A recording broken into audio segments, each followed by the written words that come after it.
अवधूत चिंतन श्री गुरुदेव दत्त. श्री गुरुशरणम. अवधूत चिंतन पुष्प 21. उगाची भितोसी भय हे पळू दे, जवळी उभी स्वामी शक्ती कळू दे. जगी जन्म मृत्यू असे खेळ ज्यांचा, नको घाबरू तू असे बाळ त्यांचा. जपमाळ कोणती व कशी वापरावी, त्याचे नियम काय आहेत? जपमाळ कशी ओढावी याचे काही नियम आहेत.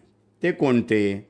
जपमाळेवर जप केल्यानंतर कपाळाला लावून प्रथम डाव्या नेत्राला व नंतर उजव्या नेत्राला तिचा स्पर्श करावा. डाव्या हाताने माळेला स्पर्श कधी करू नये. नित्य जपाची माळ मनगटात किंवा गळ्यात घालू नये. माळेवर जप करताना मण्यांचा आवाज करू नये. जपाची माळ नेहमी पवित्र ठिकाणी ठेवावी. जप कसा करावा? शास्त्रानुसार गोमुखी वापरून जप करावा किंवा बोटाच्या साह्याने जप करावा. गोमुखीने जप करताना उजव्या हाताने वस्त्र प्रावरण करून गुप्त रूपाने जप केल्याने अनिष्ट बाधांपासून मुक्ती मिळते. अंगठ्याच्या साह्याने जप केल्यानंतर मोक्ष प्राप्ती होते. तर्जनीने जप केल्यानंतर शत्रुनाश होतो. मध्यमेने जप केल्यास धनप्राप्ती होते. अनामिकेने जप केल्यास शांती प्राप्त होते. करांगुलीने जप केल्यास सुंदरता प्राप्त होते. जपाची सुरुवात मेरुमण्यापासून करावी, मात्र शेवटी मेरुमणी ओलांडू नये. जप पुढे चालू ठेवायचा असल्यास उलट क्रमाने पुन्हा मेरुमण्याकडे यावे. जपाची शास्त्रीय पद्धत काय आहे? मधल्या बोटाच्या मधल्या पेरावर मणी आणून त्यावर अंगठ्याने दाब देऊन मणी शरीराच्या दिशेने ओढणे. या प्रक्रियेमुळे विद्युत शक्तीची निर्मिती होते. अंगुष्टम मध्यमार योगा सर्वसिद्धी प्रदासने. अंगठा व मध्यमेने जप केल्याने सर्व सिद्धी प्राप्त होतात. जप पूर्ण झाल्यावर माळ जमिनीवर न ठेवता तामणात किंवा देवाच्या आसनावर ठेवावी.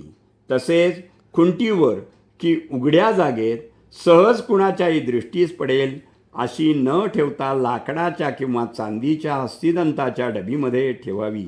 ही माळ पूर्वी कुणीतरी वापरलेली नसावी. धर्मशास्त्रानुसार जप करण्यासाठी जी माळ उपयोगात आणली जाते त्यामध्ये 108 मणी असतात. माळेमध्ये 108 मणी का असतात? यामागे धार्मिक आणि वैज्ञानिक कारण आहे. माळ रुद्राक्ष, तुळस, स्फटिक किंवा मोत्याने बनलेली असते. या माळांमध्ये चमत्कारिक प्रभाव असतो. या माळेने एकदा मंत्राचा जप केल्यास कोणताही कठीण कार्य सिद्ध होते. एका व्यक्तीने एकच जपमाळ वापरावी. घरातील सर्व व्यक्तींनी एकच जपमाळ वापरू नये. देवाच्या स्मरणासाठी जो मंत्र जप हा सर्वश्रेष्ठ उपाय असून पुरातन काळापासून तपस्वी, ऋषीमुनी, संत हा उपाय कायम करत आलेले आहेत. जपासाठी माळेची आवश्यकता असते आणि त्याशिवाय मंत्र जपाचे फळ प्राप्त होऊ शकत नाही. रुद्राक्षाची माळ जप करण्यासाठी सर्वश्रेष्ठ मानली गेलेली आहे. रुद्राक्ष साक्षात महादेवाचं प्रतीक आहे. रुद्राक्षामध्ये सूक्ष्म किटाणू नष्ट करण्याची शक्ती असते. रुद्राक्ष वातावरणातील सकारात्मक ऊर्जा ग्रहण करून साधकांच्या शरीरापर्यंत पोचतो.